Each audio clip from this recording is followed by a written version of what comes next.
So I'm Jack Seitz. I'm a assistant professor of history here at Tennessee Wesleyan, and with Tara, of course, have been co-organizing this symposium, Epidemics of Amnesia, Disease, Public Health, and Historical Memory. We are at our final panel of the week, talking about memory and family in a lot of different interesting ways, I think. I think we might have some different interpretations of memory and family and disease. And I'm curious to see how those conversations go and kind of intersect, obviously, with this moment of being in the middle of the COVID pandemic. So our first speaker will be Bridget Keown. She is a lecturer in the Gender, Sexuality, and Women's Studies program at the University of Pittsburgh, where she is leading the interdisciplinary Gender and Science program. She earned her PhD in history at Northeastern University, where her research focused on the experience and treatment of war-related trauma among British and Irish women during the First World War, and the ways in which trauma is gendered and historicized. She is also researching the history of kinship among gay men and lesbian groups during the AIDS outbreak in the United States and Ireland.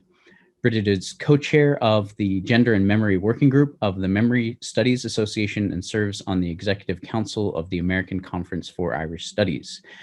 Her talk today is entitled Tiny Beacons of Hope, Kinship and Community During the Global AIDS Epidemic. Thank you for joining us. Thank you so much for having me. It's such an honor to be part of such a really fascinating symposium. So let me bring up my PowerPoint.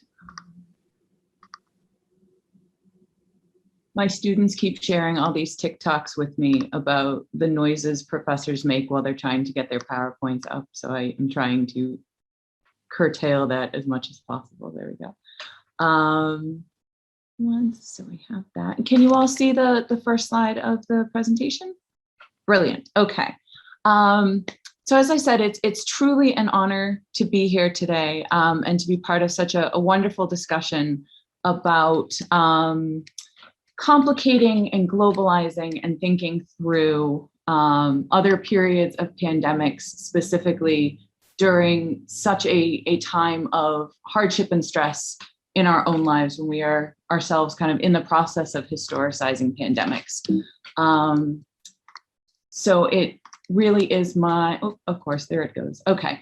My computer is old and tired, as am I. So it's just gonna be 1 second. There we go.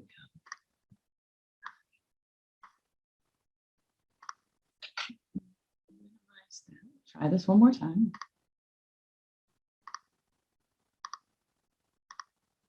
There we go. Can we see our presentation again now? Yes. Excellent. Okay, great. Thank you. All right, so let us start. So in 1981, the Northern Ireland Gay Rights Association published in their newsletter, which was entitled Gay Star, that they were preparing to open a new nightclub in Belfast. Over the past 4 years, Belfast's gay bars, clubs, and other social spaces had closed in rapid succession. Some, like the Casablanca Club, were victims of sectarian bombing campaigns. Others, like the Royal Avenue Hotel, that next slide up there we go,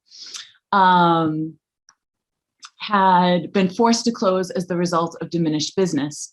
As Gay Star reported, the Ave, which was the disco that ran inside the Royal Avenue Hotel, served an important function in its early days. It was the only meeting place in Northern Ireland for gays. St. Valentine's Day, the last day the club was open, will be a somber occasion for Irish gays. But don't let the keening and mourning drag, on too long. As we have demonstrated in the past, we are a robust lot, and I feel confident that the sons of Ave will soon manifest itself. Sure enough, by July of 1981, Gay Star reported that July 3rd would be the scheduled opening night of the Carpenter Club, named after the 19th century socialist, poet, and gay rights advocate Edward Carpenter. Although it only contained a dance floor and, quote, a modest canteen upon opening, Gay Star promised that, quote, the whole building is owned by gays, and if it makes money, there's no limit to what it could do, and urged its readers to come along and support your own club in your own premises.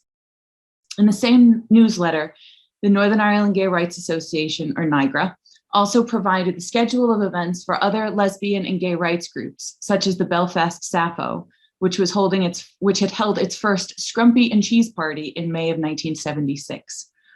As the leaders of the Belfast Sappho pointed out, these meetings were not only emotionally fulfilling and fun, but they provided a safe space for women who did not feel safe entering a typical disco. These short articles provide the impetus for any number of stories about the queer past at what we would soon understand to be the global outbreak of HIV. We can talk about the process of gentrification that has eradicated the tangible evidence of queer history in metropolitan areas around the world. For example, the Royal Hotel, which served as the site of one of the first gay discos in Ireland, is now the Castle Court Shopping Center, which you can see on the left-hand side of the slide.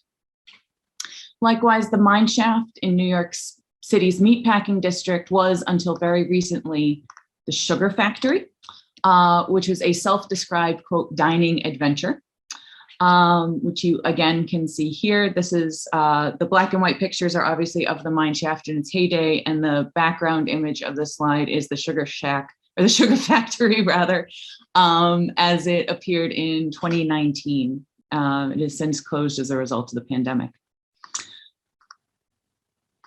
Meanwhile, in Boston, the Chaps Club, just outside of Copley Square, is now Trinity Place, one of Boston's, quote, luxurious full-service buildings that has an in-house dress-coded Italian gourmet restaurant in it. We can talk about how these spaces, formerly places of gay solidarity and queer community, were publicly condemned and in some cases legally shut down, vilified as vectors during the spread of HIV/AIDS, even while the communities that utilized them attempted to establish public health and education centers there. Or we can dig even further and identify the ways in which queer communities around the world had been caring and advocating for themselves, allying with each other, and forging spaces of kinship and community for years before the outbreak of HIV/AIDS. These spaces, whether physical, in print, or telephonic, provided vital, often life-saving comradeship for those who were just coming out or those who lived in communities and circumstances where their presence was unwelcome. Additionally, these people, organizations, and publications provided the ideal foundations for queer communities to work together to provide support, information, and solidarity during the HIV epidemic, specifically during the 1980s and 1990s. And today it's my honor and pleasure to share some of those stories and those organizations with you. A few brief notes before we continue. When I reference the queer community in these discussions, I recognize that I am using the word queer in a somewhat anachronistic sense. However, because the language that gay men, lesbians, trans, and non-binary individuals use to self-identify has changed, evolved, shifted over time, and because their alliances became so important during their AIDS activism, I want to try and find a word that will acknowledge the ways in which communities of people work together to support each other. This is not meant to oversimplify the complex ways in which groups of people interacted. As we'll discuss shortly, very often gender hierarchies, national, ethnic, and religious differences, as well as class and racial structures of power, prevented groups and organizations from working together effectively. When differences need to be established, we will be sure to do so. I also want to acknowledge now that the AIDS epidemic is not over. As the focus on the period when the disease affected countries in the developed world before the advancement of effective treatment often obscures the long-term harm HIV continues to have on the rest of the world and the lack of access to drugs that many continue to experience. This point is especially important when we consider the period between approximately 1981, when the first cases of HIV were noted in the CDC's Morbidity and Mortality Weekly Report, and 1996, when effective protease inhibitors, which stopped the human immunodeficiency virus from replicating in the body, provided hope for many people living with HIV and AIDS. Too many histories of this period begin with the assumption that history itself is linear, that the work of AIDS activists was and is inevitably a triumphant narrative that would lead to effective treatment. Such work first does not challenge traditional hierarchies of power and information or the linear progression of history from problem to cure. If anything, I think our own experiences during this current global pandemic has showed us that in the midst of crisis, we can't make assumptions about what is coming next. We have no map or calendar that tells us when it will be safe, when things will feel normal, or how we will remember this period when we look back on it in years to come. A second connected point is that these histories tend to obscure the work that queer organizations undertook for each other during this period. AIDS activism was not just about speaking truth to power, and it was not just focused on, quote, finding a cure. My research emphasizes that this period was also one where queer organizations focused on each other, building institutions of care and kinship that offered medical and psychological support for people with AIDS, support for care providers and partners, education, and humor. The newsletters, pamphlets, and private correspondence of these organizations help us understand how people with AIDS, their friends, partners, and allies work together in a time of enormous precarity, fear, and uncertainty to provide what Gaystar called, quote, tiny beacons of hope. It is this process that I want to discuss a bit with you today. While my research looks at alliances within and between groups around the English-speaking world, and to an extent beyond that, because of time and the limits of doing history during COVID, I want to focus specifically on the experience of AIDS activists in Ireland and the north of Ireland, and hopefully continue a globalizing narrative that this symposium has so beautifully begun. So in addition to Gaystar, NIGRA and its allied community also published a number of other periodicals, publications that dealt with literature and poetry, and also helped organize information for the Cara Friend Society, Northern Ireland's homosexual information and befriending service, which was founded in 1974. The work of Cara Friend in supporting the gay and lesbian population of Northern Ireland cannot be underestimated. Thousands of people who had grown up isolated from those with whom they could feel themselves wrote to the organization seeking advice, compassion, and friendship. When phone lines first opened in the Queen's University Student Union in 1974, and respondents reported, quote, the response was so overwhelming that lines were jammed for days, and the union insisted that its operation should be suspended, end quote. It was not suspended. And in fact, Cara Friend continues to operate in forms to this day, providing connections between individuals who are looking to make friends, to play games together, or simply to know that they are not alone. NIGRA was by no means a homogenous group or one free from internal debates. The internalized misogyny of NIGRA was commented on frequently by its lesbian members, and a letter from the early 1990s called out the organization, quote, for the polarization of societies into homo and heterosexual, end quote, ignoring bisexuals and lesbian members of the community, and for failing to advocate for critical aspects of women's health, such as, quote, abortion law reform, provision of contraceptive facilities, sex education, and so forth. It's important to note at this time that many Irish and Northern Irish gay and lesbian organizations attempted to work together during the AIDS epidemic, but were constantly in a dialogue about gendered hierarchies of power, specifically in such a highly sectarian space as Northern Ireland, especially, where gender, race, or national origin and ethnicity, along with religion, often meant that people who are part of the same movement could share wildly different opinions on life and the direction of the organization. NIGRA and its allies offered multiple forms of assistance and kinship for their community, implicitly demanding acceptance within society and raising the level of consciousness and acceptance within a group that was otherwise isolated within the violent and dangerous world of the Troubles. The Troubles also left the gay rights movement in a precarious position in Ireland as well as Northern Ireland, and in search for allies.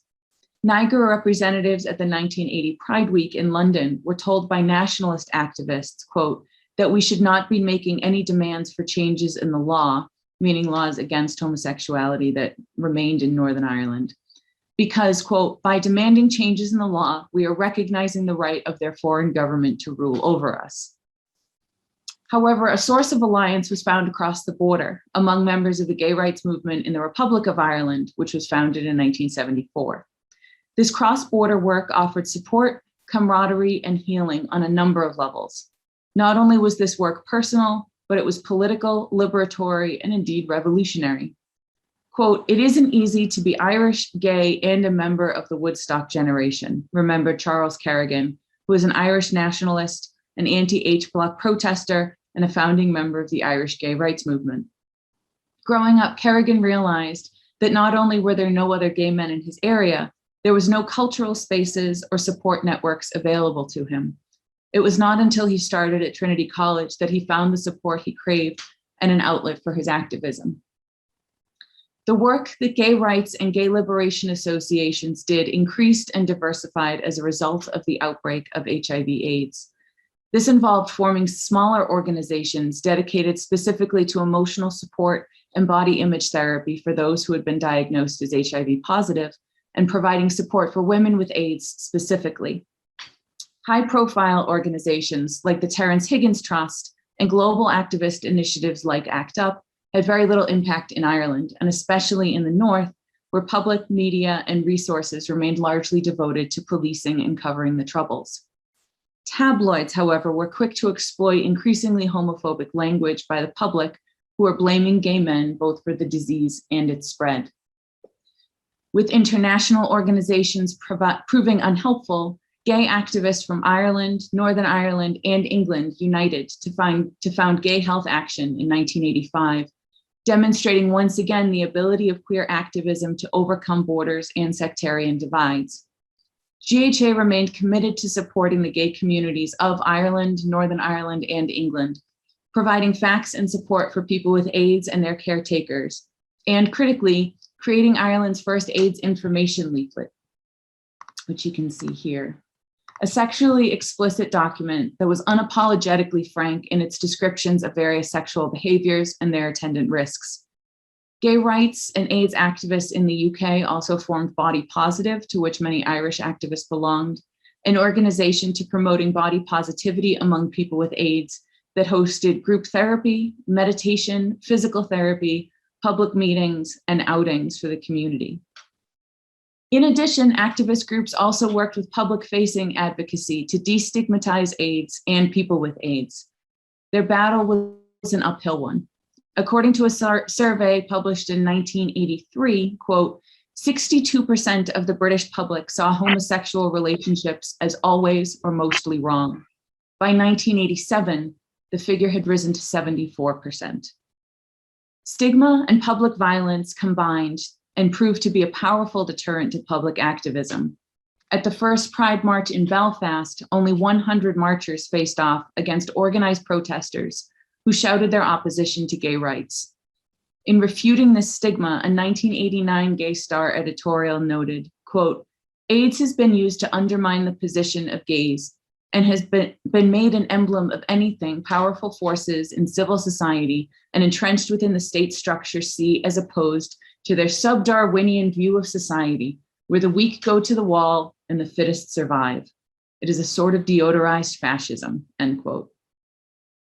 They concluded that, quote, gay people can only oppose this nonsense by facing up to it and by lining up with the rest of the oppressed in our society, end quote.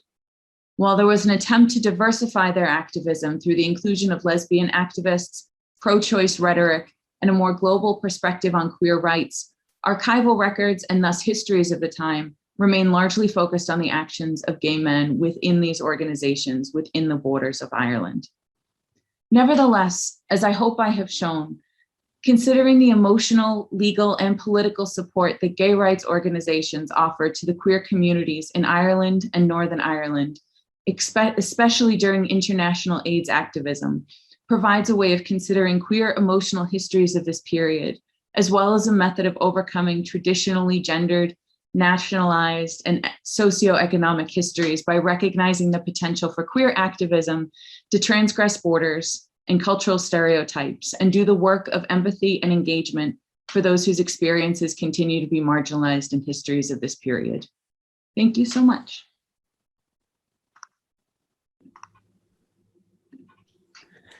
Thank you for that really fascinating talk. I'm sure there will be lots of questions. I was scribbling down a bunch. I really appreciate that. And this is quite fascinating research. There's a lot of layers there, and I'm excited for us to get to talk about it. Our next speaker is Thomas May. Thomas May, PhD, is currently Floyd and Judy Rogers Endowed Professor, Elson S. Floyd College of Medicine, Washington State University, faculty investigator at Hudson Alpha Institute for Biotechnology, and affiliated faculty in the Institute for Health and Aging at the University of California, San Francisco. Prior to these positions, he served as director of the Clinical Ethics Center at Memorial Medical Center and the SIU School of Medicine for 5 years, and as director of graduate studies in bioethics at the Medical College of Wisconsin for more than 15 years. In addition to serving on the American Philosophical Association's Committee on Philosophy and Medicine and is two-term chair of the American Public Health Association's Ethics Forum, Dr. May has served as an advisor to the National Vaccine Program Office, the Florida Department of Health, the Illinois Guardianship and Advocacy Commission, the Wisconsin Task Force on Emergency Preparedness, and the State of Washington Healthcare Authority. He has an incredibly extensive list of publications in a wide array of biomedical science, medicine, genomic medicine, public health, and ethics.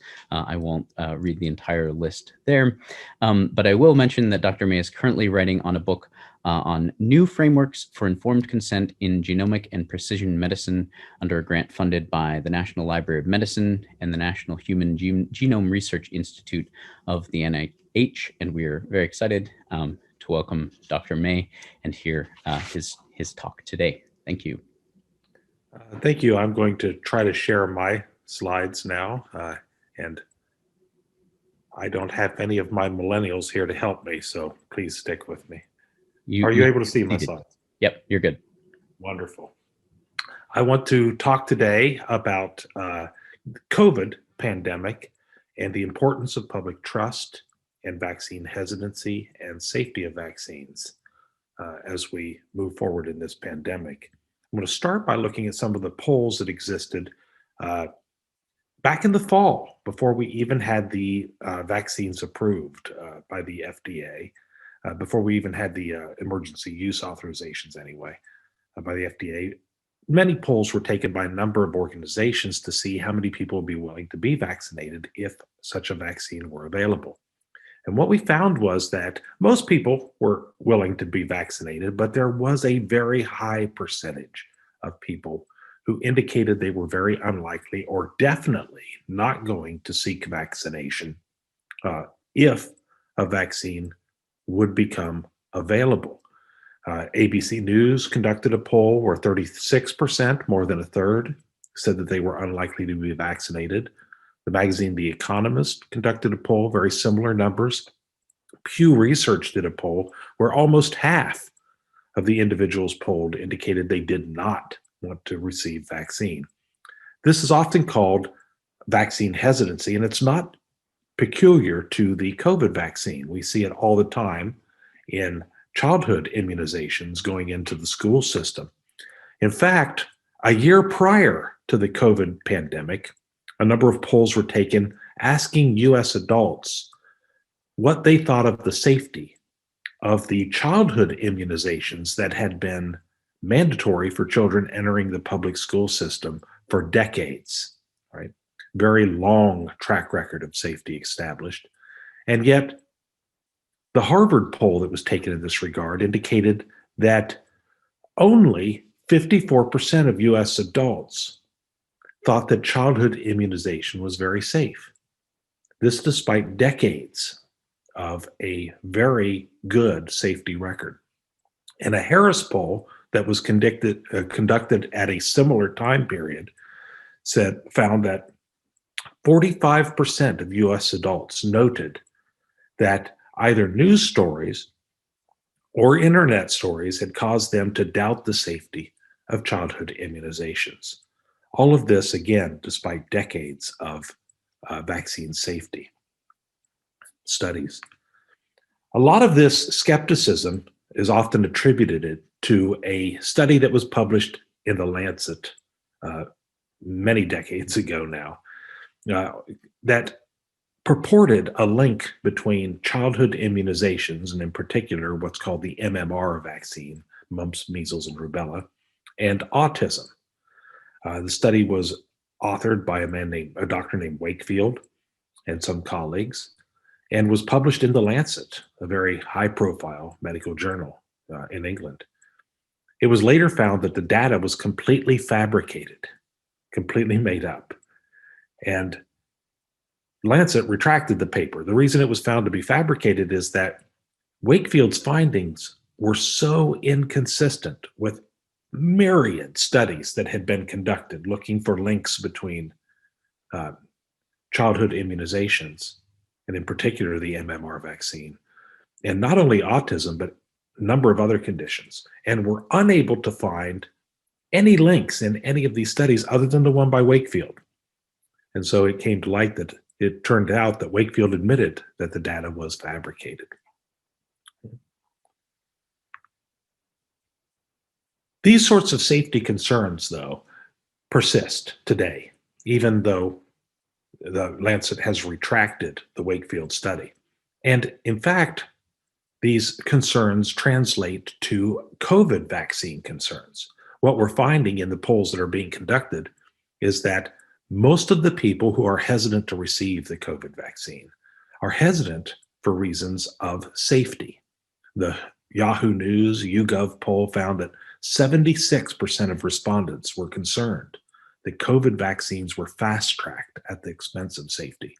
And a Pew Research poll found that a similar number of people were concerned that approval for COVID vaccines has been made before safety has been fully established. These concerns are not entirely without merit. We know that the safety, the true safety anyway, of new pharmaceuticals is usually not known for several years after the FDA has approved the pharmaceutical and it's gone to market. And the reason for this is that, well, for common side effects, they should be known prior to approval. But for rare side effects, for very rare side effects, you simply need a massive number of administrations of the pharmaceutical in question in order to be able to notice events that are rare and have them flagged as possible connections to the pharmaceutical in question. And we're seeing that right now with the Johnson & Johnson vaccine, for example. It's been paused, right? And we see that it was paused because there have been 6 cases, not all of which are known to be linked yet to the vaccine, right? But 6 cases of blood clots out of nearly 7 million administrations of the vaccine. So it's not a common side effect. Even if it is, all those cases are linked. It's something less than 1 in a million that this type of side effects would arise. And when we think about that sort of side effect or that sort of risk, we see that that pales in comparison to many of the past vaccines that we've actually implemented on a mass scale. So, for example, the polio vaccine. We saw polio or vaccine-related paralysis result in 1 out of every 500,000 first doses of that vaccine. And with smallpox, we saw levels of life-threatening, potentially life-threatening side effects result from about 1 in every million or so, or a little bit more than that. Somewhere between 4 and 50 people out of every million would have side effects that could be considered life-threatening, right? So when we look at the Johnson & Johnson vaccine right now with 7 million doses administered, 1 in a million is not that many. And in fact, when we look at the mRNA vaccines, the ones that have been developed by Pfizer and Moderna, we've seen no such incidents being flagged. And in fact, many more instantiations of the administration of the vaccine, over 185 million doses have been administered of these 2 vaccines without any events being flagged thus far. So we have a lot of data to go on now, right? And so the vaccines are looking fairly safe. However, we do have some concerns that have arisen and are now being studied for the Johnson & Johnson vaccine. When we think about any of the vaccines, it's very important that we consider the context of risk that we are facing. And this is a problem that has plagued not just COVID vaccination, but has been true of childhood immunizations in the past as well. So if you read the anti-vaccination literature, for example, sometimes you will see compared the chances of a severe side effect or reaction to a MMR vaccine. These are usually not life-threatening, but maybe a fever or feeling bad, right? And then they compare these to the chances of actually contracting measles. And if you look at those numbers, your chances of having an adverse event from an MMR vaccine are roughly around your chances of contracting measles, at least in the United States. However, this data is skewed by the existence of herd immunity. That is, we've been so effective in the implementation of the MMR vaccine that your chances of ever being exposed to measles are so low. And if large numbers of people were to refuse the MMR vaccine, the risk calculation that's being pointed to would change drastically. And in fact, we see this very phenomenon occur in pockets throughout the country, where you have pockets of refusal, and then you lose herd immunity in that defined area, and you see outbreaks of measles occur. This has happened in Utah and Washington State and in California just in recent years. So we have to think about context of these risks that we are comparing, right? Prior to mandatory immunization for children, for example, we had, back in the 1920s, over 10,000 deaths a year from diphtheria. In the 40s and 50s, we had tens of thousands of people crippled or killed by polio each year. Every year, we had an average of 530,000 cases and almost 500 deaths a year from measles, right? When we are thinking about the risks of the MMR vaccine and we compare them to these risks of a society where we don't have herd immunity, right? We see that the risks that we're talking about for the MMR vaccine pale in comparison. They simply are nowhere near the risk to life or welfare that we are seeing for this sort of context. So it's very important to keep these things in mind, but to also be honest about the types of risks that we are talking about. In order to secure compliance with vaccination, we have to be honest about these risks. We have to try to contextualize them, and we have to present information about these with no hidden agendas, right? No matter how inconvenient. So we've had several examples, I think, in the recent past over COVID-19, where this sort of non-agenda driven communication with the public and presentation of data has been challenging, from both sides of the political spectrum. The public health community, for example, would often point to increasing rates of positivity for COVID-19 tests, which were often used as evidence that the pandemic was getting worse. It might have been, but the data they were pointing to was not an honest representation of that, even if it was, because we knew, for example, that early on in COVID-19 testing, we were testing only those individuals because of a lack of enough tests. We were only testing individuals who had symptoms or had known exposure to the disease.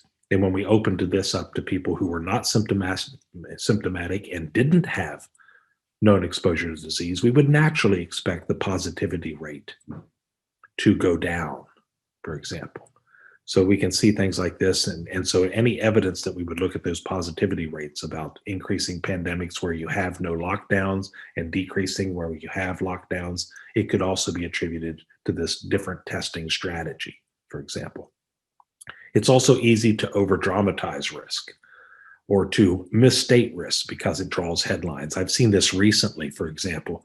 If you read some of the headlines about the Pfizer and Moderna vaccines, I read one just yesterday that said, the Pfizer and Moderna vaccines are only effective for 6 months, right? Well, it's true that we know that we only can say they're effective for 6 months, but it doesn't mean that they're only effective for 6 months. We only have data extending out 6 months. So we are now at the 6-month point for the study, and we can say at 6 months they are still effective. But we can't say if they'll be effective in a year because we are not to that point yet with the data. So it's misleading to portray that study as indicating that the vaccines are only good for 6 months. We should portray it as they are good for at least 6 months, and their effectiveness beyond 6 months is still to be determined, right? So these types of contexts are very important if we want people to trust in our public health interventions and uptake vaccines in a way that benefit the entire society, not just the people who get vaccinated. And I want to end by saying, anyone who's interested in these types of issues, I will do Tara indicated that I could plug a grand rounds that we have coming up. Anyone is invited. It is free as long as you have Zoom. It is free, and you can get a Zoom account for free. And you are welcome to attend this. We will be having the former director of the American Medical Association's Institute for Ethics and one of the leading bioethicists in terms of healthcare professional rights and obligations during pandemic, speaking on those topics. So with that, I will turn it back over and allow the next speaker. Wonderful. Thank you for that very informative and certainly timely talk, and also for plugging that future event. That looks interesting. Our next speaker is Koyel Khan. She is an assistant professor of sociology here at Tennessee Wesleyan University. She received her PhD from the University of Connecticut. Her work centers around global inequality, gender, culture, and nationalism. And her recent publications have been focused on issues surrounding the intersex community, feminist praxis, and post-colonial feminism. And her talk today is entitled Global Inequality and Disease, Implications for the COVID-19 Pandemic. Thank you, Dr. Khan. Thank you so much for inviting me to participate in this event. And I think, it's a very good starting point for me, given Dr. May's talk about ethics in terms of especially vaccination and the COVID-19 pandemic. So one of the things that I do want to talk about is the issues surrounding global inequality and access to healthcare and also access to vaccines. So I'll try sharing my PowerPoint, and just let me know if you can view it. Okay, let's see.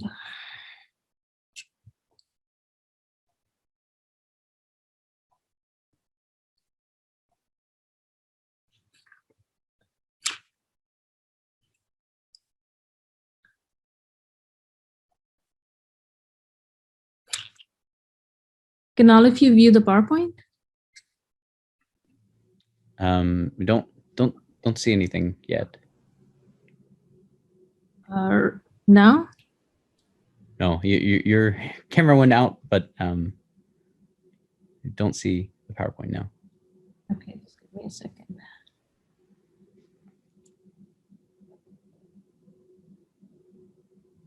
What about now? Yep. Good. Okay.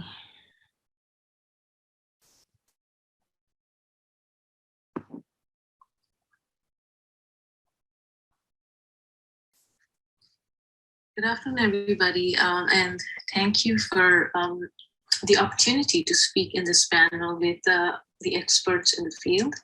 I'm a sociologist, so this is a very interesting topic for me, but also the angle that I'll be focusing on is through the lens of social inequalities. and how our lessons surrounding public health and inequalities can inform us about future ways in which we deal with such events. So I'm looking at global inequality and disease, and I'm going to take a few examples to show how global inequality functions and how that impacts public health, particularly for marginalized communities in the global south or the developing world. One of the theoretical frameworks that I use a lot of, sorry, just give me a second because so for some reason, when I click on the next slide, can you view this slide now? No, we can't see it now. So you can't see the PowerPoint at all? No. Interesting.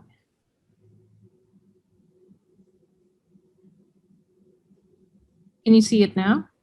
Yes. Okay.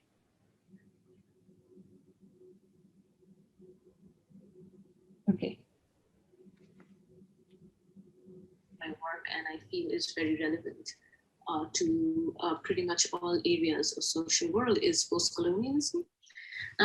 Post-colonial scholarship aims at exposing the continued presence of colonialism and its exclusionary effects in the present, and argues that the impacts of colonization do not leave with the physical departure of the colonizers from a particular social context. A lot of leading scholars of the post-colonial school of thought are Edward Said, Gayatri Spivak, Homi Bhabha, Dipesh Chakraborty, among others. They are primarily writers from the global south who have highlighted how, even though formal colonization no longer exists, the impacts of colonization do not just leave with the departure of the colonizers. So colonization has ruptured the ways in which the communities of the societies function, and they leave because there has been a lot of deprivation of resources or a lot of extraction of resources from these communities. Even though the colonizers leave, there is a lot of work that needs to be done to rectify the damage that colonization has done to these communities. So they argue that we cannot just think that just because colonization is no longer there, that these communities no longer face the negative or adverse impacts of colonization. The other framework that I bring into this context as we're discussing public health and diseases, and particularly in reference to the COVID-19 pandemic, is neoliberal globalization. So a lot of scholars also argue that, first of all, the effects of colonization does not end, and the damage that is done, it takes a long time period to heal from.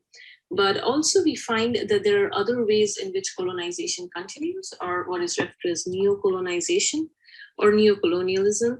And that we find explicitly happening under the current global regime of neoliberal globalization. Now, neoliberal globalization entails the emphasis on the transfer of economic power and control from governments to the markets. It involves advocacy of the political economic practices of private property rights, individual liberty, free markets, and trade. And what we find happen with the onset of neoliberal globalization is a further divide between the rich countries and the poorer countries. So the reason why scholars often look at neoliberal globalization as a newer form of colonialism or neocolonialism is because we find that a lot of the regulations, a lot of the structural adjustment programs that are espoused by international organizations, multinational corporations, they primarily, again, continue an exploitation of workers or laborers in developing countries. So they make use of the conditions that they live in to offer very low wages, contractual labor. In a lot of cases, multinational corporations also use developing countries as their dumping grounds for toxic wastes. And this is something that we've seen often. For example, Shell, which is an MNC based in the global north, dumped toxic wastes in Argentina. And these kind of practices have continued to impact the health and well-being of people living in developing countries. So these practices or structural adjustment programs that come with clauses and ask developing countries to open up their borders lead to the destruction of indigenous industries, lead to a dependency on global north countries, who then again can enter and impact the social and political sphere. In a lot of cases, we also have the global powers directly and indirectly playing a role in internal political activities of other countries, particularly of developing countries, and that again has further implications in the sphere of health and in other ways as well. Now, so this kind of global inequality that we see is also stemmed from global trade and finance, and is an exploitation of wealthy countries and other international players. Now, how does global inequality relate to disease, and particularly vaccines, access to vaccines, which is something that is very relevant in the present times, as we are still facing a shortage of vaccines, particularly in some areas, and we are still quite far away from achieving a fully vaccinated population or a critical mass of vaccinated people. Now, there have been studies which have conducted to see how global inequality has impacted the distribution of other kinds of resources as well. So on one hand, there was a study that was conducted on the global distribution of seasonal influenza vaccines. And it found that in Japan, South Korea, Australia, New Zealand, and other countries in Western Europe and North America achieve at least 100 doses per 1,000 people. Whereas, again, all African and most Asian countries fall short of it, which again are the global south or the developing countries. And for these countries, the access to vaccine is insufficient. We also saw this kind of inequality during the AIDS crisis. So the AIDS pandemic was also characterized by a lack of widespread access to affordable living, life-saving medicines, resulting in avoidable death and suffering. HIV, AIDS, so in this case, what we found is that even the generic versions of the drugs were available, their distribution was precluded by monopoly power and patents. So eventually there were a lot of access to medicine movements around the late 1990s and early 2000s in countries such as Brazil, India, South Africa, and Thailand that led to a direct confrontation with patent regimes and MNCs. Similarly, in case of Ebola and HPV, we also see the same kind of effects. So Ebola's emergence and impact was again grounded in the legacy of colonialism and its creation of enduring inequalities within African nations and globally, which was achieved through spreading of neoliberalism and also the Washington Consensus. In case of HPV, we also found that a study conducted looked at how from June 2006 to October 2014, 64 countries nationally, 4 countries subnationally, and 12 overseas territories had implemented HPV immunization programs. An estimated 118 million women had been targeted through these programs, but only 1% were from low income or lower middle income countries. Now, access to HPV vaccination in low income and lower middle income countries is almost non-existent, despite the fact that these countries carry most of the burden of cervical cancer cases worldwide. The pharmaceutical industry, so what implication does this have for the COVID-19 pandemic?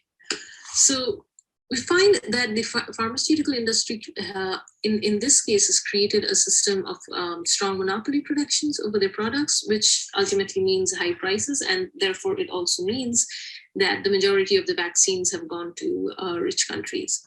So even though what we find that in this particular pandemic, a lot of the research has primarily been based on government funding, more than pharmaceutical companies' own investment, nonetheless, they still continue to be very key players in terms of gatekeeping and distribution of knowledge and technology. By late last year, more than half of the doses were destined for high-income countries, even though those countries represent only 14% of the world's population. In October, India and South Africa sent a petition to the World Trade Organization asking it to temporarily waive intellectual property protections for equipment, drugs, and vaccines related to the COVID-19 pandemic.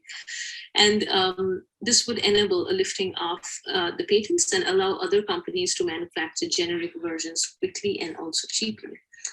However, the obstacles to these kind of endeavors is, first of all, the WTO decisions are usually made by consensus, and then a few of its wealthiest members like the US, Japan, Canada, Britain oppose the waiver.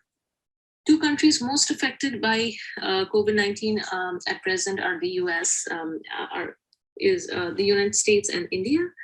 And so we see the discrepancy in this case. So in case of the US, they have pretty much for those who are seeking to get vaccinated, they've been able to cover the vulnerable population and also moved beyond to making vaccines available for others as well who are not as vulnerable to COVID-19 as people who are immunocompromised.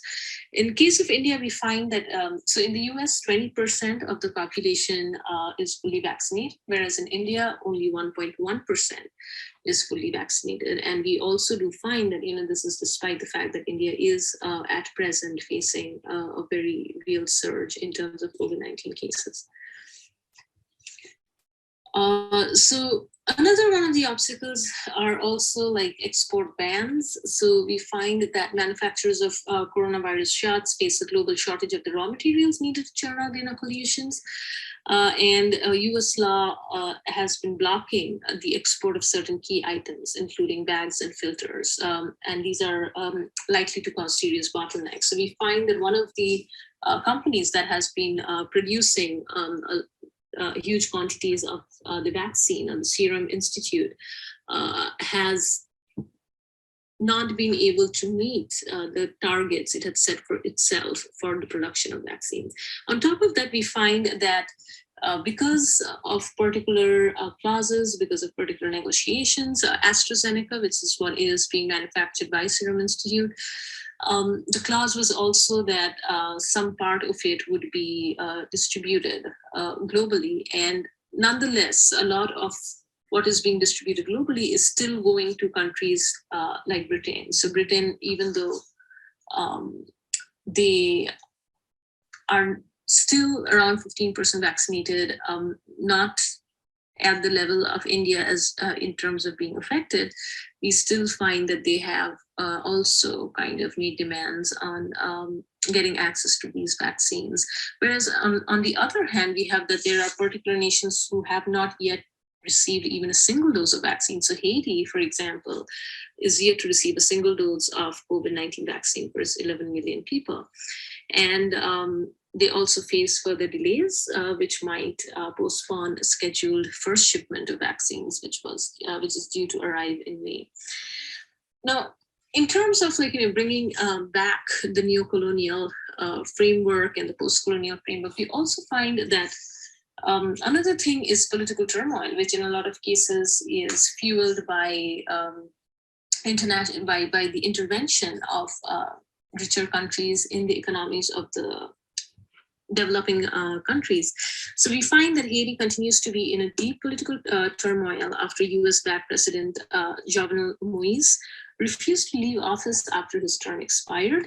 In February, Biden administration sided with Moïse's claim that he can serve for another year. And whereas on the other hand, we have people in Haiti who are fearing a return to autocracy after they had moved from an autocratic rule of 35 years to a democracy, but they're fearing again that it's going to return to an autocratic rule, as these are again signs of democracy slipping away, as President Jovenel Moïse refuses to leave office and has also brought about particular regulations which consider particular protests as terror acts or terrorism, and has also been suppressing peaceful protests as well from citizens. So in this particular context, I wanted to kind of lay out these things and also open it up for discussion in terms of what are the thoughts of so this is the sociological angle or take in trying to understand the inequalities, but I wanted to open up the discussion for the public health experts here in terms of what could be the best ways to address these kind of inequalities in public health, especially in terms of the COVID-19 pandemic, given that it is going to be very difficult to really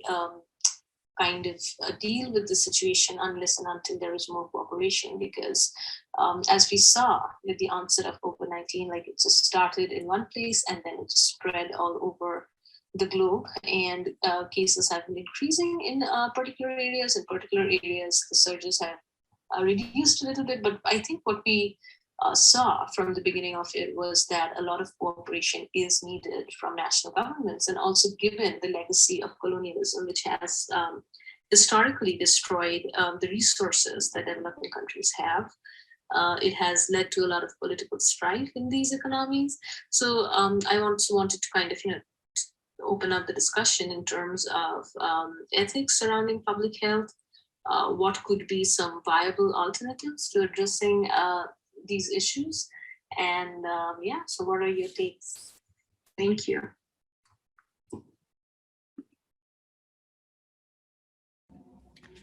Thank you, Dr. Khan. That's certainly raising some, I think, really important big issues. As a historian of colonialism, it certainly brings up some of the things that I think about a lot. So I think that I'm really appreciating that you are bringing that angle to this and kind of framing it in this question of how does public health intersect with this thing. I don't know how many public health programs are teaching Edward Said, unfortunately. And so how to address that, I think, is an important question. That I'm all for incorporating different kinds of thoughts in different disciplines. So I think that these things are also important, particularly when we're the impact that health can have on communities, particularly marginal communities, which I think both the talks, are very important. Like the talks that came before are very, addressed to a certain extent how we really need, that aspect of the incorporation of that in the medical field and also in public health. So Yeah. So I'm excited to get to that. We do have one last speaker and who can maybe begin to tile some of this together. Actually, I think it's just going to bring a totally different new angle into this, which will be great.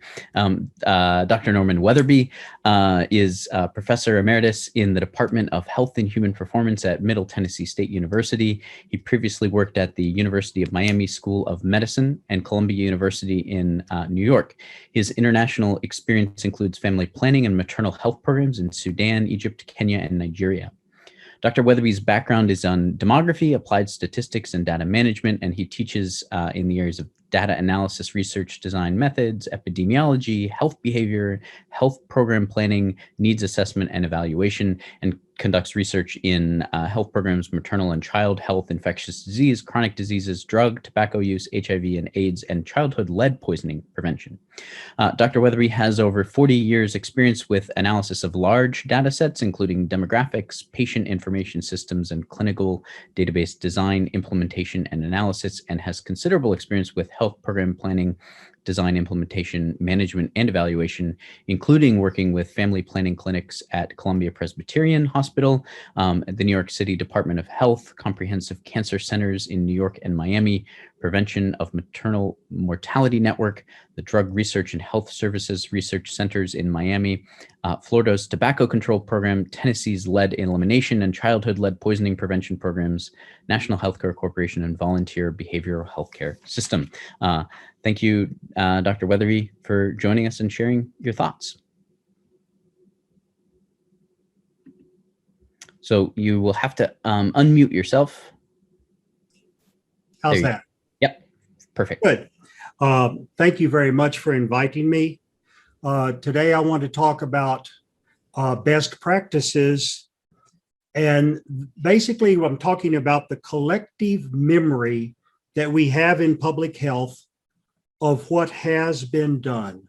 And that is so important today because we have today in the COVID epidemic, because we have years of experience with polio and smallpox and the flu and MMR, and all kinds of programs that have existed in the past. To define what a best practice is, according to the Centers for Disease Control, what we need are evidence-based recommendations about public health programs where there's three types now. The recommended best practices are where available studies provide strong and sufficient evidence that the intervention is effective. Now, we would also have best practices where we find out that they are recommended against. And in these types of practices, the intervention is either harmful or it's not effective. Now, the vast majority of practices in public health are those in which available studies do not provide sufficient evidence to determine if the intervention is or is not effective. And all of this comes from the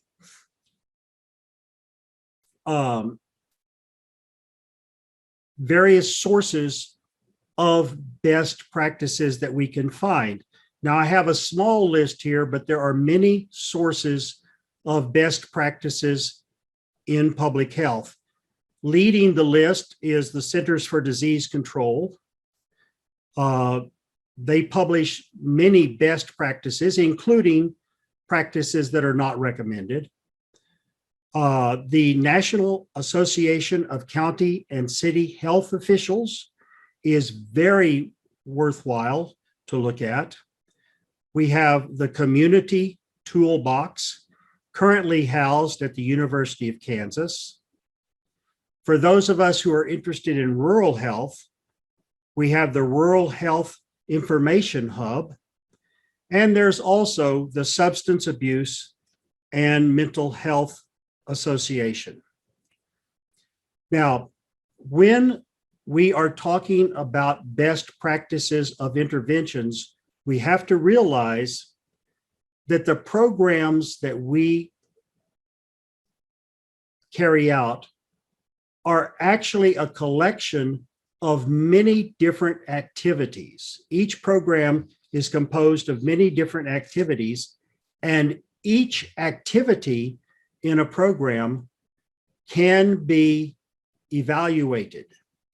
And now, obviously, in a programmatic sense, we cannot evaluate all of them, but all of the activities go together to determine if a particular program is effective, not effective, or has insufficient evidence of effectiveness. And the first activity of a program is to get the background of the best practices. You have to read extensively, and you have to attend meetings and talk to people about the subjects you are interested in. Then comes the planning stage, including the formulation of objectives, goals, and strategies. You have to find in your community where you're going to work, you have to develop your stakeholders, the people in the community who are going to support your efforts. Now, all of these programs depend on funding. So during this whole process, you're constantly searching for funding. Once or simultaneous with searching for funding, you're developing your protocols or how you will actually carry out a program. Now, these protocols have to be informed by all the prior knowledge of the best practices recommended by various organizations. You have to find space and supplies. That, in my experience, across all the projects I've ever worked on, it seems as though much of my time has been trying to find space and supplies. And we certainly found that during the COVID epidemic, that we had so much trouble with things like the N95 masks. It was a troubling supply issue. Once you have all that together, you can begin to recruit your participants. And then you can begin the actual intervention, which was the focus of your whole thought pattern. In this intervention, you'll have registration and you'll have tracking of participants. It's quite possible you'll provide some sort of counseling, and then you'll provide them the actual service that you are giving to them. For example, the COVID vaccine or one of the COVID vaccines or any number of things that you could do. And then you need to follow up with your participants. Now, in order for a best practice, in order for any practice to be found to be best or questionable or not effective, you have to have a strong evaluation platform for your best practices. This basically has three components. Now, there are many components, but the three major components is that through evaluation, you find that your intervention it's either effective or it has some evidence of effectiveness, or it is not effective. All three are important to find. You need to have the answer to that. You need to conduct these evaluations using some form of experimental design with control groups. It can be a quasi-experimental design. There are many different types of experimental designs, but you must do some sort of experimental study. The follow-up to that would be, and I have worked on prospective studies where we follow individuals over time, which in some way is a substitute for an experimental design and is highly publishable. But it really helps if you have an experimental design of some sort with a control group. Then, after all that is done, you replicate your intervention, including all of the steps that were required to fund it and get it started, in different settings and in different populations. For example, in our HIV behavior among drug users studies funded by the National Institutes on Drug Abuse, we worked initially in 67 sites, and then we secondarily worked in 22 sites. And each site had a different population, a different set of needs and resources, and we were able to estimate the effectiveness of HIV prevention counseling among drug users. And the final step is to please present your results. Whether your results are effective, not effective, or partially effective, or you just don't have enough information, you need to present these at local meetings, regional meetings, national meetings, and possibly international meetings. If possible, you should develop publications, because through these publications, you will be able to add to the literature on best practices. What we're trying to do through this whole process is, as going with the overall topic of the seminar, we're talking about memory and public health. What we're trying to do is add to the collective memory of public health. And as the collective memory of public health grows, then every additional problem that we face, and we will face another pandemic, another disease, another problem, with each new problem that we face, we'll have more evidence to implement best practices. Now, I realize I cut my time short, but that basically is what I had to say. And I thank you very much for allowing me to join this. Wonderful. Thank you so much for that sort of really interesting peek for me behind the curtain of, what this is sort of how it's done, right, on the public health side of things. And I think that that's sort of been what's interesting for me as a historian in this is seeing from people who work in really different ways and really different places and trying to understand things. I really appreciate that. I want to encourage, there's already a couple of questions that have been typed into the chat. And I want to encourage you to, audience members, to take the time and add to that. And to kind of give you a little bit of time to add to those, I just want to make a kind of a general kind of comment and observation. And if any of the panelists want to react to that, that sounds great. The one of the things that came so clear to me in this is the question of boundaries. I think that we saw, with Bridget, very much a question of going across a boundary, right, between Northern Ireland and Ireland. Koyel also talking about a globalized question, and I couldn't help but sort of see that there's a tension here, because for the public health professionals who are scientists, that part of what they have to do is actually limit data, identify things, and that that takes money, that takes time, and it's going to always be a process of drawing a boundary between who's in and who's out. Certainly, we saw in the case of the queer community in Ireland that sort of they were drawn out. They were left out at a point, and so they had to do their own public health. Right, that final slide was really a public health slide, actually, and I thought that was really, really quite fascinating and powerful to actually begin to think about. And so I just was curious if any of the panelists had any kind of reactions of how to maybe do a better job of drawing these boundaries, or of even just recognizing that they're here and figuring out ways to work around them. And I'd be curious to hear any of your thoughts on that.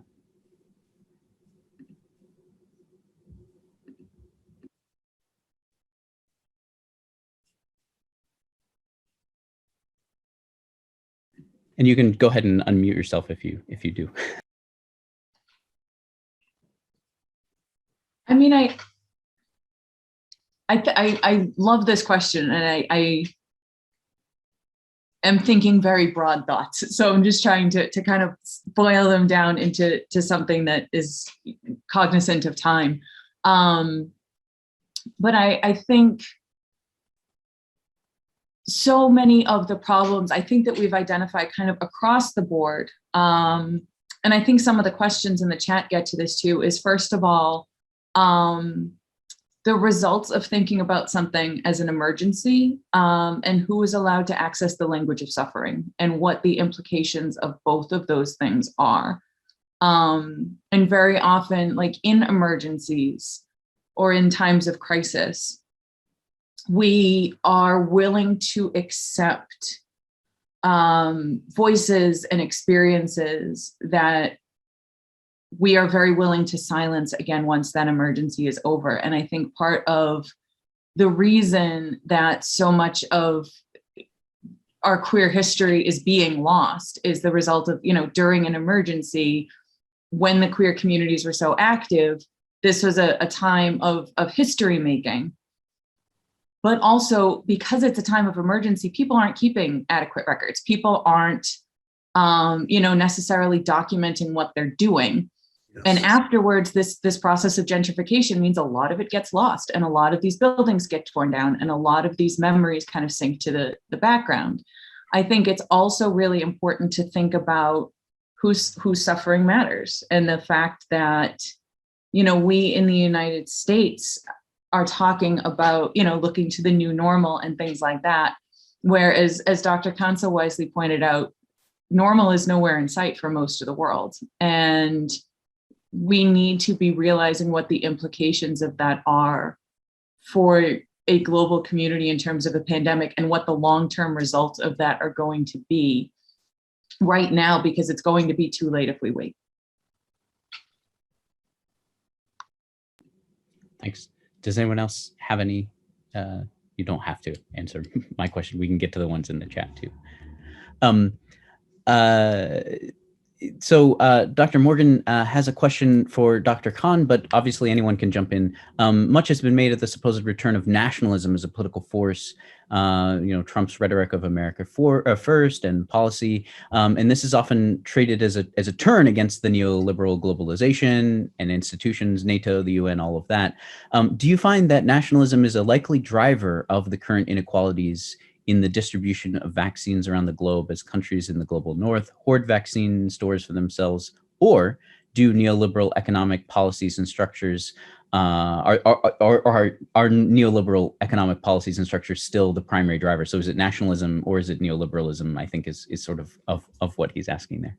So first of all, I really don't think that nationalism and neoliberalism are antithetical to each other. In a lot of cases, they go hand in hand. So if you even look at the structure of the UN, the Security Council has 5 permanent members, and the other members are elected for a period of 2 years. The 5 permanent members are given the veto power, so they can basically put a stop to anything else anybody says. So even within what we see as like a coordinated, cooperative platform, we find global inequality. And that then again, of course, has elements of nationalism tied to it. So none of the nations who are permanent members will want to give up that. And the UN and then some of the other organizations like the IMF, they have also used these kind of structural adjustment programs to benefit particular nations. So I really don't think that we can say that neoliberal globalization and nationalism are antithetical to each other. So even if you think of particular examples, in a lot of cases, nationalists have used neoliberal globalization arguments to fight for political power, right? So in a lot of cases, you'll find that some political parties say, oh, we want neoliberal ideas, so you should vote for us. But they're kind of combining both nationalism and neoliberal ideals in that case. So I really, in this case, I think we really need to kind of move beyond thinking of nationalism and neoliberal globalization as opposites, but instead see, the strength of, I think, neoliberal globalization and nationalism comes in working together. And that is why it becomes harder. So not that we can just appeal to the other to undermine the other, because they're just working together, which makes it harder. So yeah, so in this case, I feel, to a certain extent, of course, there has been, and this has been, something which has been very troubling since the pandemic started. If you remember, initially, grocery stores ran out of food, and it was, again, primarily the people with resources who were able to stock up. And in a lot of cases, a lot of things ran out. And then the ones who were, daily wage earners who didn't have so much of maybe saved up money to buy for 3 months were without access to food. So, there has been this tendency, which I think gets kind of strengthened with the kind of ideas we attach with neoliberal globalization, right? Like, because neoliberal globalization also emphasizes individualism, more consumption, putting consumption at the center of it. And I think that, to a great extent, has created the kind of situation that we are in now. And it has been seen in the response, in the initial response to the COVID-19 pandemic, where it was just individuals trying to see if I can get enough for me and my family, irrespective of who needs it. We see it in the distribution of vaccines, where we again see that richer countries, even though they became rich at the cost of the developing world, which they got their resources through colonization, which was extremely exploitative. They're using the wealth they received from that historical time period to continue to access vaccines, even with absolutely no regard of the fact, for example, Haiti still hasn't received one vaccine, right? So on the other hand, like Serum Institute, which is a company which is producing vaccines in India, And they were mainly given a part of the license so that they could produce it cheaply for the poorer nations. But Britain is also again asking for vaccines there. So I don't think it's only nationalism. I think the established power structures, which have been established over the years through these structures of global inequality and colonialism and neocolonialism, continue to fuel nationalism. So I think it's again just a great example of nationalism and neoliberal globalization working together. Yeah. If I can add a quick point to that, I think these issues are particularly salient when we're talking about the sorts of pandemics that we're facing now, because infectious disease does not recognize economic or national barriers. And I think that one of the things that's neglected is, we often look at these things as we do other sort of finite resources, say, well, if I get mine, people start hoarding, but without the realization that, the most effective way for you to protect yourself from an infectious disease is to mitigate its spread globally. We have a global economy. We see, so, having those who are spreading the disease wherever they are, whatever their economic status, whatever their national status, that is the best way to protect yourself. And we've seen this with ring vaccination. We've seen this with childhood immunizations. We've seen this across the board. And so I think these very issues that you're talking about, Dr. Kundage, are exactly what we need to be focused on when we're talking about, especially vaccine distribution. I absolutely agree, because I think what COVID-19 shows us is, again, the need to address global inequality, because like we saw the spread, it can just spread from one place to another. So unless and until I think the different nations of the world are really working together to make sure that everybody is able to reduce the surges, because it really doesn't help if one place reduces it for like a month and the other place surges, because there's again going to be, just cross-national spread. So I don't know. I mean, what public health people are thinking about it, but heads of health departments of different nations are, trying to work it out. I'm not sure, but but thank you so much for your insight, because that was really. I don't want to discourage you, but I wrote about this very issue in Nature back in 2003. But it was a different context then, but it was still infectious disease pandemic. It was in the context of potential bioterror then, talking about the need to view this not in nationalistic terms, but in, global terms. And that was decades ago now, unfortunately. And I've seen little progress made in changing this. And so young people like you need to get out there and be more effective than old dinosaurs like myself. So if only, thanks to this platform that we are at least getting the chance to be heard. But I hope that, like other people will, give us a couple of minutes to kind of, share what we think about addressing, some kinds of social policies. But thank you so much. I'm going to move along to the next question. This is for Dr. May. Do you believe the potential positive result? So this is good, a little bit of maybe good news that can result from the news of the Johnson & Johnson and AstraZeneca vaccines is that increased awareness of the risks specific to women's health not dealing with COVID. The FDA reports 3 to 9 of 10,000 women are at risk of dying from a blood clot versus less than 1 of a million for Johnson & Johnson. And this is also connected with birth control, as I understand it as well. So. Yeah, I actually answered this in the text. I'm sorry. I did not realize but I'll just tell you what I told Tara in text. I do. I think that the more open we are about risks across the board means that people can better place risks in context. And I think that's very important. So we can think about risks in terms of other risks that we are willing to take and not willing to take. So I think that context is good, as well as raising awareness of otherwise neglected risks, I think is very important. So yes, I think that's a very good question. I think I am optimistic in that regard. I see that Bridget also wants to chime in. Yeah, I very respectfully think I might contradict you a little bit. And I think if we think about risk itself, I think this topic may be highlighting risk, but I don't necessarily think that we see risk equally across patient classes. I mean, to take this kind of out of a vaccine context too, the maternal mortality rate of Black women in the United States is at an epidemic level, and we don't talk about that enough. We're not actually doing anything long-term structurally to fix it. And I think, there's a difference between identifying risk, which is really important, and recognizing that risks are going to affect different groups specifically in different ways, and that those are the groups that we don't pay enough attention to, generally speaking, whether it's people of color, class, or people who access birth control, which obviously are not just women. So, I think that's something to bear in mind with this question too. I think it gets into some really interesting theoretical discussions too. I agree with you wholeheartedly. The only caveat I would add to that is that we have to be careful not to unduly stigmatize. Sometimes if we have a group that's viewed as more prone to a risk, it can be stigmatizing in some way, and we have to be careful about that. It's also the case that what little data we have on Johnson & Johnson right now is very small amount of data. And I've seen, and to go back to a point I made during my presentation, I've seen news headlines.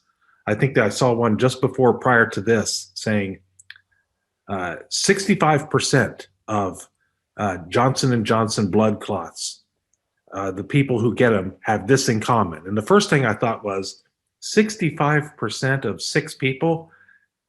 And so I started getting suspicious right then. And then I thought 65%, and then it turned out to be, it was women.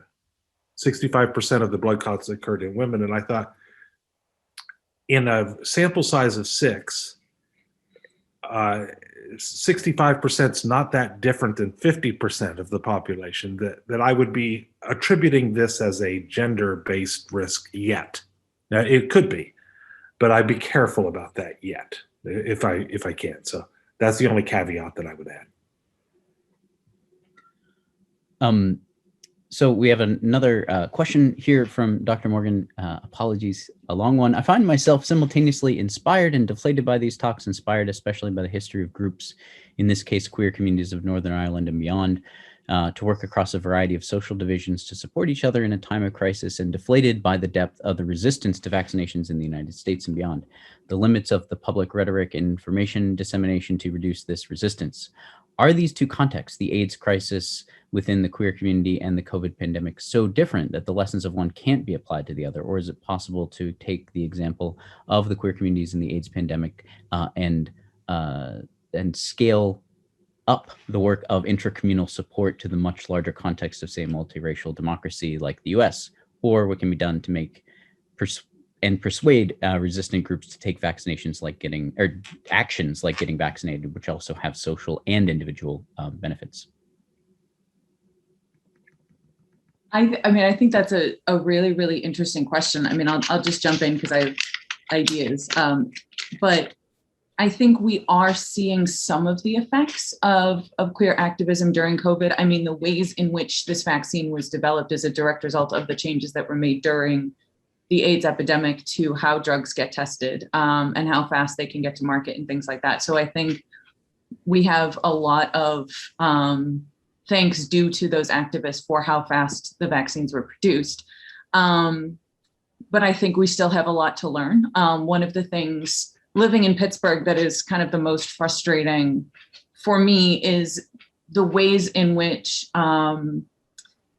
local community organizations are being left out of these narratives, and the ways in which the attempt to get larger and larger vaccination sites has meant that communities of color, those who are outside of public transportation, are outside of, or who don't have the ability to take the day off to go get a vaccine, are being left out of this. And there are some 200 former vaccination sites that were specifically in neighborhoods that were giving out vaccine doses that have been decertified as vaccine sites. And what we saw during the AIDS crisis was like one of the biggest things that actually did good was empowering local community centers and empowering neighborhoods to give out information, to put out drugs, things like that. And I think recognizing that, reinstituting and reaffirming institutions of power in these cases are not always the best way to do it. And I think it also is contributing to leaving a lot of people out of the statistics that we're keeping, which is going to be really problematic in the future. So I think we have a lot to learn. I agree with that wholeheartedly. I really applaud that answer. And I think even in other ways, here in Washington, the vaccination site I went to was a drive-through, right? So what if you don't have a car? And who's without cars, right? And I think that in so many ways that not just economic, but racial and gender structurally inequalities are reflected in some of these practices in ways that sometimes people don't intend, but that makes it worse in many ways. It's just such a part of our structure that it's really problematic. By the way, I'm from Zanesville, Ohio, so hello, Pittsburgh.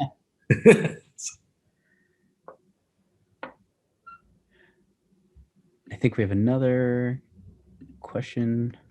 Oh, I think that's just Tara going back and forth and answering Koyel's question. Yeah, I did want to kind of, it was jumping out at me too. My sister-in-law is a recently became a physician's assistant out on a American Indian reservation in Wyoming, and sort of talking about her experiences over the first course of the year of doing this.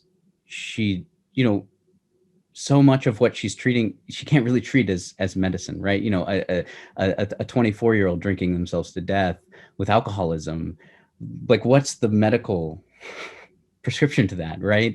And in a lot of these conversations that we've been having, on Thursday, we had Dr. Dale Lawrence from the CDC talking about sort of public health and in the context of the AIDS crisis and all kinds of other things. We had harm reduction talk on Wednesday with a really valiant group of friends of mine in Charleston, West Virginia. We were talking about cholera on Monday, and sort of throughout it all, just sort of it's become so clear that society just wants to like sit back and be like, well, the doctors, the public health people, they're the experts, they do their job, and it's whatever they do, right? It's in this, I keep coming back to this black box that we don't really know what they're doing, and that sort of we are asking them to do so much that isn't public health, right? It's like Dr. Khan has brought up. How do you rewrite the wrongs that were done to an entire country of Haiti? And is that part of a public health project? I mean, these are actually they go far beyond the scope.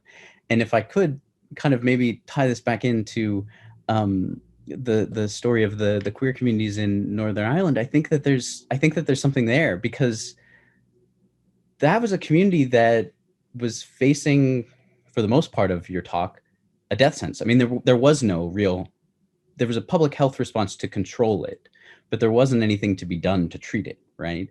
And so all there was sort of triage and care and community and sort of muddling by as best we can.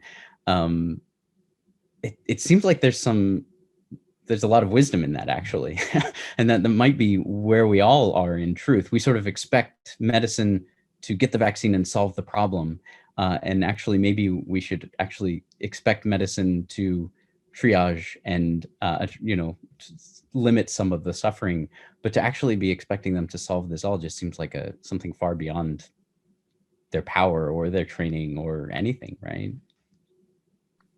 And I think that is one of the truly like remarkable and, to me, in a way, overwhelming things about doing this history is realizing that these are a group of people who recognize that they don't have time to waste, and they literally don't have anything left to lose.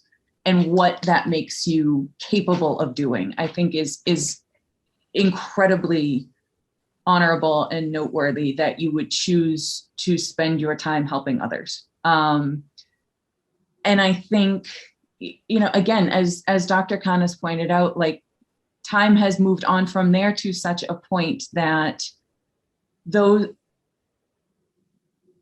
this pandemic has affected everyone in such a way that those who are privileged have never had to face that before. And I think it is creating kind of a re-entrenchment of privilege in a lot of ways. But, you know, that being said, I was actually reading NIGR's most recent newsletter that came out a few days ago. And one of the things that they were saying is that COVID related crises, whether we're looking at, you know, gun violence or police violence in the United States, or all these things that have come up in the process of this COVID pandemic, has made a lot of people feel helpless. And one of the things that they said was that we can tell you what it's like to feel helpless, and we can tell you what it's like to do something about it. And that to me, you know, felt really comforting.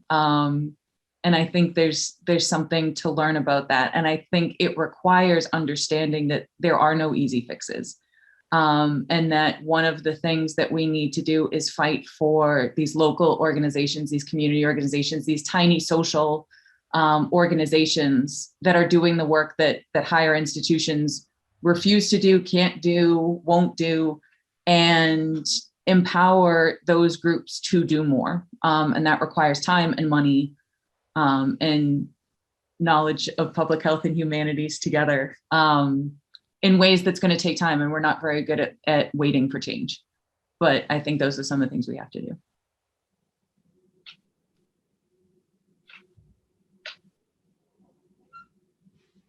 Just want to make sure I'm giving everyone a chance if they want to jump in with anything there. I really appreciate you know, the insight, and especially, you know, the point that you raised about how it's re-entrenching privilege, which is something that we saw that again, you know, the safety of the privileged was again taken care of by, like, you know, frontline workers, grocery workers who usually just come from poorer communities or lower socioeconomic status. And that again is, you know, I think, I mean, it was really sad to see it, but, you know, to see the fact that they were risking lives for, you know, a kind of, again, refining the structure, right? Like, so a lot of people who were already working in the grocery stores, they were risking their lives so that the privileged continue to live, you know, and it again really raises the question about whose lives do we think is worth saving, and that, you know, the way in which the world is constructed or has been constructed for a long time, you know, it really centers around just the ones who have the resources. And that's definitely a very bad way of choosing, you know, who gets to live and who doesn't, you know. So that is definitely something that, you know, we really need to think about in this way, that you know, how could we have restructured the way in which grocery delivering worked, right? Like, what were some of the other ways we could have thought about it so that it did not put primarily lower socioeconomic people at risk while giving food to those who are privileged. So I think there are a lot of ways in which we need to restructure the way we are functioning right now. And those are, I think, questions that it's not just a question for one discipline, but really for a team of different sections to come together, which is why I'm really glad that we're having this interdisciplinary symposium. So thank you to the organizers for, you know, thinking about it. And I think it's a really great conversation because we've had people from different fields, you know, like otherwise, you know, you're just speaking to kind of your own kind. So it doesn't really generate ideas. So yeah, but thank you so much for organizing this. And yeah.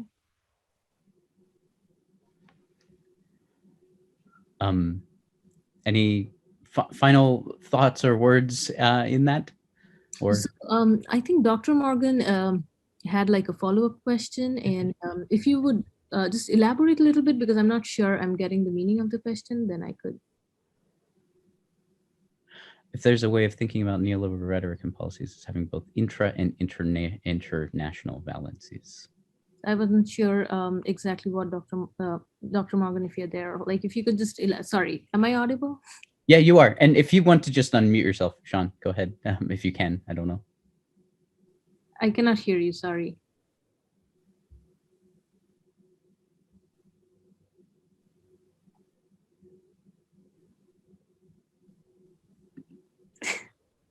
He might not be able to. I guess we'll just have to take the question over coffee sometime. Yeah, that sounds good. Oh, great. Yeah, we've gone a little bit over our time, but also there were some interesting stuff that we wanted to go, and we had to reshuffle our presenters a little bit. But appreciate all of you taking time out here on a hopefully a beautiful Friday afternoon. It is here in East Tennessee. Can't promise that it's everywhere else, but thanks so much for these really interesting conversations. Looking forward to following up with others later on, and just appreciate everyone coming in and sharing their experiences, but also sort of being thoughtful and even pushing back respectfully, because this is the stakes are high, as we know, and I think we all have a responsibility as experts in our various fields, however uncomfortable we wear that, to try and make things better. So with that, thank you all. Really appreciate what Thanks, everyone everyone. had to say, and have a good day. Thank you. Thanks. Bye. Bye. It's good to see everyone. It was wonderful to meet you all. Nice to Yes. meet you too. Take care. Bye. Bye.